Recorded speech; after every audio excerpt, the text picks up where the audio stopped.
और आज भारत ने अपना सबसे अमूल्य रत्न खो दिया है। तो मुंबई के ब्रीच कैंडी अस्पताल में उनका इलाज चल रहा था और आखिर जिसका डर था वही हुआ। अब लता मंगेशकर हमारे बीच नहीं रही। तो कोरोना की कर्कश आवाज भारत की स्वर कोकिला को लील कर गई। आज सुर सम्राज्ञी लता मंगेशकर कोरोना से जंग हारकर दुनिया को विदा कह गई।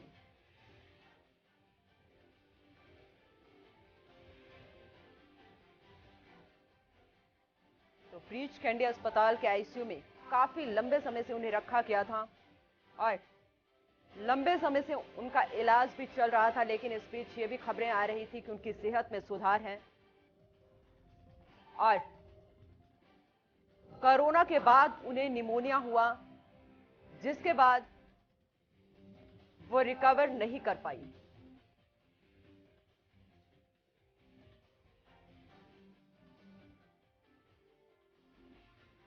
आपको ये भी बता दें कि लता जी लगभग 2 साल से घर से नहीं निकली थी और कभी कभार वो सोशल मीडिया के जरिए अपने फैंस के लिए संदेश देती थी और बढ़ती उम्र और गिरती सेहत के कारण ही वे अपने कमरे में ही ज्यादा समय गुजारती थी।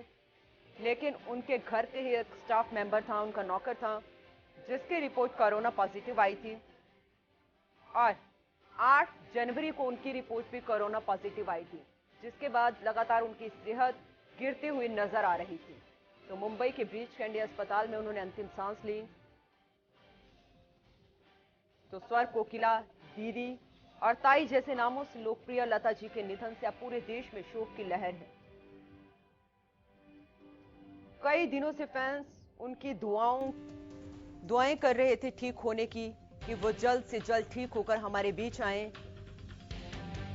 लेकिन आज इस बुरी खबर से करोड़ों संगीत प्रेमियों का दिल टूट गया। सैकड़ों गानों को अपनी आवाज देने वाली लता जी आज हमारे बीच नहीं रही और एक बड़ा झटका फिल्म इंडस्ट्री को लगा है। इंडियन म्यूजिक इंडस्ट्री को एक बड़ा झटका लगा है। उन्होंने अपना महत्वपूर्ण योगदान दिया है, चाहे वो फिल्म जगत के लिए है या फिर म्यूजिक इंडस्ट्री के लिए।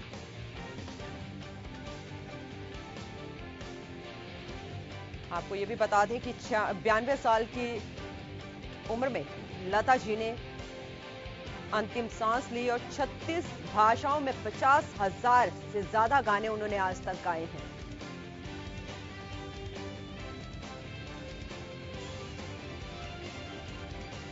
तो संगीत की दुनिया में उनका 8 दशक से ज्यादा का योगदान रहा है और करीब करीब 1000 से ज्यादा फिल्मों में उन्होंने अपनी आवाज दी है। तो 1960 से 2000 तक का एक दौर था जब लता मंगेशकर की आवाज के बिना फिल्में अधूरी मानी जाती थी और जब वो किसी भी फिल्म के लिए अपनी आवाज देती थी, किसी भी फिल्म के लिए गाना गाती थी, तो ये कहा जाता था कि ये फिल्म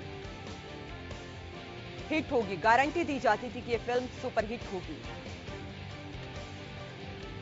पर 2000 के बाद उन्होंने फिल्मों में गाने का काम कम कर दिया था और चुनिंदा फिल्मों के लिए ही गाने गाए थे। उनका जो आखिरी गाना था 2015 में आई फिल्म डुन्नो बाई में था, जिसमें उन्होंने अपनी आवाज दी थी। तो करीब 80 साल से संगीत की दुनिया में सक्रिय लता मंगेशकर का जन्म आपको बता दें 28 सितंबर 1929 को मध्य प्रदेश के इंदौर में हुआ था और आज मुंबई के ब्रीच कैंडी अस्पताल में उन्होंने अंतिम सांस ली है और 13 साल की छोटी उम्र में 1942 से ही उन्होंने गाना शुरू कर दिया था।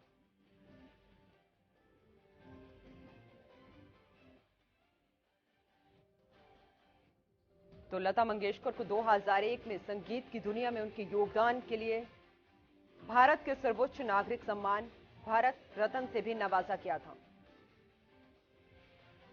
और इसके पहले भी उन्हें कई सम्मान दिए गए थे, जिसमें पद्म विभूषण, पद्म भूषण और दादा साहब फाल्के सम्मान भी शामिल हैं। तो आज लता मंगेशकर के निधन से पूरे देश में शोक की लहर है।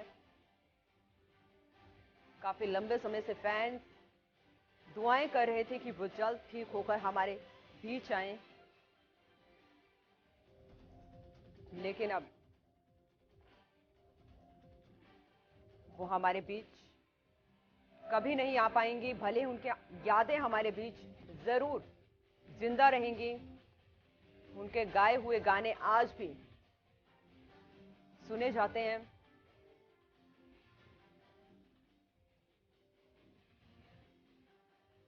तो लता मंगेशकर को 2001 में संगीत की दुनिया में उनके योगदान के लिए भारत के सर्वोच्च नागरिक सम्मान भारत रत्न से नवाजा गया था।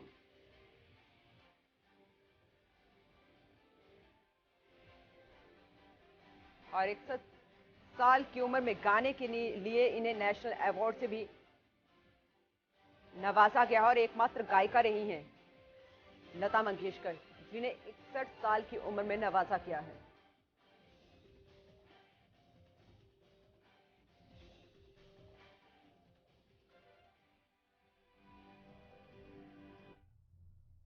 तो इसी खबर पर ज्यादा जानकारी के लिए हमारे सहयोगी न्यूज रूम से यश खुराना जुड़ चुके हैं। यश, एक बेहद दुखद खबर जिसका हमने कभी सोचा भी नहीं था सपने में कि ये होगा, लेकिन क्योंकि हम बात करें तो लगातार लता मंगेशकर रिकवर कर रही थी, डॉक्टर ऐसा कह रहे थे, लेकिन आज ये बेहद दुखद खबर हमारे सामने है। हेल्थ अपडेट भी सामने आ रहा था और जो डॉक्टर्स उनकी हेल्थ का ऑब्जर्वेशन कर रहे थे, ऑब्जर्व कर रहे थे, वो लगातार अपडेट दे रहे थे कि उनके हेल्थ में सुधार हो रहा है। लेकिन पिछले 1-2 दिनों से इस तरह की खबरें सामने आने लगी, जिसके बाद पूरे देश में दुआओं का दौर देखने को मिला और दुआओं का ऐसा दौर कि सब उनको याद कर रहे थे, स्मरण कर रहे थे और उनके ठीक होने की, उनके स्वास्थ्य में सुधार होने की कामना भी करने लगे थे। लेकिन जिसका डर था वही हो गया और भारत का प्रत्येक नागरिक, भारत का प्रत्येक व्यक्ति, यानी कि दुनिया भर के अगर संदर्भ में बात करें तो दुनिया के प्रत्येक व्यक्ति के लिए ये बहुत बड़ी क्षति है। हमारी म्यूजिक इंडस्ट्री के लिए, बॉलीवुड इंडस्ट्री के लिए, भारत के प्रत्येक व्यक्ति के लिए, संगीत प्रेमियों के लिए। हमें इस बात को लेकर हम सोच रहे थे कि जो लगातार अपडेट सामने आ रहा था कि उनके हेल्थ में सुधार हो रहा है, उनके स्वास्थ्य में सुधार हो रहा है, लेकिन अचानक से इस तरह की खबर सामने आ जाना अपने आप में बहुत, क्योंकि यश हमने पिछले दिनों जिस तरीके से डॉक्टर उनका हेल्थ अपडेट कर रहे थे कि वो कोरोना से रिकवर हो गई थी, लेकिन उसके बाद वो निमोनिया से संक्रमित हो गई और उसके बाद अभी भी 1-2 दिन पहले की बात करें तो डॉक्टर ने ये कहा था कि वो रिकवर कर रही हैं। बिल्कुल इसी तरह का हेल्थ अपडेट लगातार सामने आ रहा था। चूंकि अगर बात करें कुल मिलाकर 29 दिनों तक उन्होंने कोरोना और निमोनिया से जंग लड़ी है, लेकिन आज ये खबर सामने आती है अब से कुछ देर पहले और इस बात की जानकारी खुद नितिन गडकरी, जो आज उनसे 11 से 12 बजे करीब मुलाकात करने वाले थे, मुखातिब होने वाले थे और बाकायदा हेल्थ से जुड़े जो डॉक्टर्स है, जो उनके ऑब्जर्वेशन कर रहे थे, उनसे अपडेट लेने वाले थे कि लता जी की तबीयत में क्या सुधार हो रहा है या नहीं हो रहा है। लेकिन मुलाकात से पहले ही देखिए पूरे देश के लिए, हर एक नागरिक के लिए, हर एक व्यक्ति के लिए जो उनका चाहने वाला था और यहाँ तक कि जो संगीत के प्रेमी, उनके लिए भी बहुत बड़ी ये खबर है और उनके लिए बहुत दुखदाई ये खबर है और वो अपनी कल्पना भी नहीं कर पा रहे हैं, परिकल्पना भी नहीं कर पा रहे हैं, तसव्वुर भी नहीं कर पा रहे हैं कि ऐसा भी हो सकता है। लेकिन अब यही हकीकत है, यही कटु सत्य है कि स्वर कोकिला लता मंगेशकर जी हमारे बीच नहीं रही हैं और 92 साल की उम्र में उनका निधन हुआ है। लगातार डॉक्टर्स उनका ऑब्जर्वेशन पर ध्यान दे रहे थे, हेल्थ अपडेट उनका लगातार सामने आ रहा था। कुल मिलाकर 29 दिनों तक ये अपडेट सामने आ रहा था कि उनकी कभी हेल्थ में सुधार हो रहा है, कभी उनकी हेल्थ नाजुक बनी हुई है। तो इसी तरीके से करके आज ये खबर सामने आती है और चाहे संगीत की दुनिया से जुड़े लोग हों या फिर भारत का प्रत्येक नागरिक क्यों ना हो, आज दुख की घड़ी में शरीक होना चाहता है। हर कोई दुआओं उनके लिए कर रहा था, लेकिन अब कटु सत्य यही निकलकर सामने आया कि 92 साल की उम्र में स्वर कोकिला लता मंगेशकर जी हमारे बीच नहीं रही। और बात करें उनके संगीत के बैकग्राउंड को लेकर तो उन्होंने 50,000 से ज्यादा गाने गाए हैं, 36 भाषाओं में उन्होंने गाने गाए हैं और हर कोई उनका दीवाना था। मतलब आप ये सोचिए कि आप 60s के दौर में, 90s के दौर में, 70s के दौर में, 80s के दौर में जब कोई व्यक्ति पैदा होता था या फिर कोई वही 13 साल की उम्र में उन्होंने, यश में बात करूं, 13 साल की उम्र में उन्होंने गाना शुरू किया था और 8 दशकों तक उन्होंने ये सिलसिला जारी रखा। एक समय ये भी था कि जब कहा जाता था कि अगर लता मंगेशकर की आवाज किसी फिल्म को नहीं मिलती है तो वो फिल्म हिट नहीं होगी। जिस भी फिल्म में लता मंगेशकर गाना गाती थी, परिस्थितियां ऐसी पैदा होने लगी थी। वो 1960 से लेकर 2000 तक का दौर ऐसा था जब अगर किसी फिल्म में लता जी की आवाज होती थी तो इसका मतलब ये होता था कि उस फिल्म के हिट होने की वो गारंटी है। इस तरीके से परिस्थितियां उस समय डेवलप होने लगी थी। चूंकि लता जी की आवाज पूरी दुनिया भर में सुनी जाती थी, गुनगुनाई जाती थी, और मुझे लगता है कि एक लंबे समय तक यही दौर आगे भी जारी रहने वाला है। लेकिन वो स्वर कोकिला लता मंगेशकर जी आज हमारे बीच नहीं रही है। और बात करें उनकी सक्रियता की तो 40 साल तक तो उनकी सक्रियता देखने को मिली, लेकिन सन 2000 बाद की बात करें तो उनकी सक्रियता थोड़ी थोड़ी कम होने लगी थी। और उनका यश आप बने रहे हमारे साथ, यश आप बने रहे हमारे साथ, आखिरी गीत उन्होंने, यश आप बने रहे हमारे साथ। हमारे सहयोगी सुशील भी जुड़ चुके हैं। सुशील, आखिरकार जिस चीज का डर था आज वही हुआ। सुबह सुबह ये बेहद दुखद खबर आज देशवासियों को मिली। बिल्कुल अनु, आपको बता दें कि आज बेहद ही दुखद दिन है और बेहद दुखद घड़ी है उन सबके लिए, चाहे वो संगीत जगत से जुड़े हों या फिर फिल्म इंडस्ट्री से जुड़े हों या फिर कहीं ना कहीं स्वर के जो काफी करीब हों या स्वर जिनको पसंद है। लता मंगेशकर ने आज आखिरी सांस ली है मुंबई के ब्रिच कैंडी अस्पताल में। 8 जनवरी को इन्हें भर्ती कराया गया था और आज इन्होंने आखिरी सांस ली है। आपको क्या कहे, लता मंगेशकर वह शख्सियत, आज इनके बारे में लोग भी याद कर रहे हैं। हालांकि मैं कुछ लोग हैं इन्हीं से बात कर लेता हूँ, इसके बाद आपको और बताऊंगा कि किस तरह से अमेरिका जैसे देश ने लता मंगेशकर को उनकी आवाज के लिए तारीफ की और कहा कि आज तक ऐसा नहीं बना। हमारे साथ कुछ लोग हैं। आज लता मंगेशकर ने आखिरी सांस ली है, किस रूप में देखते हैं सर, क्या कहेंगे? बहुत ही दुख की घड़ी है वैसे तो, लेकिन जो आया है वो जाएगा। और लेकिन लता मंगेशकर भारत रत्न, हमने वाकई ही एक हीरा खो दिया है भारत में, लेकिन उनकी आवाज हमारे दिलों में हमेशा गूंजती रहेगी और हम उनको जीवन भर याद करते रहेंगे। और वो हमारे लिए बहुत सी प्रेरणाएं देके गई हैं, हमारे देश को, हमारे समाज को, अपनी आवाज के माध्यम से। बिल्कुल, और भी कुछ लोग हैं सर, आप क्या? लता मंगेशकर बहुत ही अच्छी गायकार थी और बहुत दुख है आज उसके बारे में सुना समाचार, बहुत दुखद घड़ी है।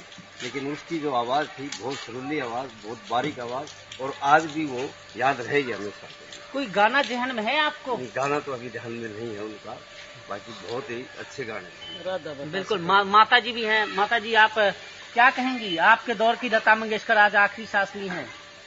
बहुत अच्छी थी और बाबा की बच्ची थी, वो मधुबन में मतलब आया करती। अच्छा, आप ओम शांति से भी आप हैं? हाँ, ओम शांति में आया करती और टीवी में देखती थी, मधुबन में ही देखती थी मैं। कोई गीत याद है आपको? गीत तो मेरी याद है। बिल्कुल, देखिए थोड़ा दिन पहले भी देखती थी जी, 10-15 दिन पहले देखती थी। बिल्कुल अनु, आप देख सकती हैं कि किस तरह से जो लोग हैं, हालांकि गाना तो जेहन में नहीं है, लेकिन किस तरह से सब लोग याद कर रहे हैं और सबको यकीन नहीं हो रहा है कि 92 साल की उम्र में वो सांस छोड़ गई। हालांकि 1929 में उनका जन्म इंदौर में हुआ था और उसके बाद वो मराठी परिवार से थी और महाराष्ट्र आ गई थी और महाराष्ट्र में ही सेटल थी और आज वहीं उन्होंने आखिरी सांस एक ब्रिच कैंडी अस्पताल में लिया है। जी सुशील, क्योंकि बात करें उन्हें स्वर की कोकिला तो कहा जाता था, लेकिन लता जी को कई नामों से पुकारा जाता था, चाहे वो ताई है या फिर दीदी के नाम से भी उन्हें पुकारा जाता था। बिल्कुल, देखिए अनु, लता मंगेशकर की अगर हम बात कर रहे हैं तो दो बातें बेहद अहम हैं। एक तरफ जो क्रिकेट के भगवान सचिन तेंदुलकर कहे जाते हैं, वो भी उन्हें अपनी माँ कहते थे, उनको माँ कह के बुलाते थे। और दूसरा, विश्व का जो अमेरिका जिसकी बात करते हैं, यूएसए की बात करते हैं, यूएसए ने भी आधिकारिक तौर पर एक बार कहा था और ये आधिकारिक तौर पर एक बयान भी जारी हुआ था, रिकॉर्ड में भी है, कि आज तक ऐसी आवाज ना पहले कभी सुनी है न कभी कोई सुनेगा भविष्य में, क्योंकि ऐसी थी स्वर कोकिला। और यही वजह था कि उन्हें जितने भी, चाहे पद्म विभूषण हो, पद्म भूषण हो, भारत रत्न हो या अनेकों अवार्डों से नवाजा गया था। और आज भी फिल्मों में लोग लालायित होते थे, चाहे वो फिल्मकार हों या फिर निर्देशक हों, वो चाहते थे कि एक गाना लता मंगेशकर का उनके फिल्म में जरूर आए। और देशभक्ति गीत का भी जब जिक्र होता है, जवाहरलाल नेहरू से भी जुड़ी हुई एक घटना है और माना जाता है कि उस वक्त जब लता मंगेशकर ने वो गीत गाया था तो किस तरह से उन्हें सदमा लगा था। तो निश्चित तौर पर कई ऐसी चीजें हैं जो जुड़ी हुई हैं। और देखिए, इस तरह की प्रतिभा जो है, वो प्रतिभा अमूमन बचपन में आती है, या हमने सुनी है, देखी है और पढ़ी है। और सामने इसका सबसे बड़ा उदाहरण लता मंगेशकर है कि किस तरह से 5 साल की उम्र में उन्होंने शुरुआत की अपनी करियर की। हालांकि उनका जो परिवार था वो पूरा परिवार इसी इंडस्ट्री से जुड़ा हुआ था, म्यूजिक इंडस्ट्री से था। विनायक दामोदर जो उनके पिता थे वो भी कहीं ना कहीं इस इंडस्ट्री से जुड़े हुए थे। तो संगीत उनको विरासत में मिली थी, लेकिन उस विरासत को संजोकर आज उन्होंने उस विरासत को करियर बनाकर आज उन्होंने एक ऐसी मुकाम स्थापित की कि उनकी बाकी बहनों, बाकी भाइयों, उनके पिता माता से ज्यादा लता मंगेशकर का जिक्र है। हर जिह्वा पे उनका जिक्र है, हर जुबान पे जिक्र है। और आज जैसे ही ये खबर सामने आई कि लता मंगेशकर ने आखिरी सांस ली है, हालांकि अनु इससे पहले भी एक बार ऐसी अफवाहें आई थी और उस वक्त लोगों के अंदर काफी रिएक्शंस हमने देखे थे। जितने भी मीडिया, सोशल मीडिया के उस तरह के रिएक्शंस देखे थे, लोग परेशान हो गए थे और कई अपने वक्तव्य, अपनी भावनाओं को उन्होंने व्यक्त किया था। और आज एक बार फिर आई तो लोगों को यकीन नहीं हो रहा था कि लता मंगेशकर हमारे बीच अब नहीं रही, वो हमें छोड़कर चली गई। लेकिन जैसे ही पुख्ता अस्पताल की तरफ से बुलेटिन जारी हुआ और उसमें पता चला कि अब लता मंगेशकर सच में नहीं रही, उसके बाद शोक संवेदना की एक लहर दौड़ गई और सबकी आंखें नम हो गई।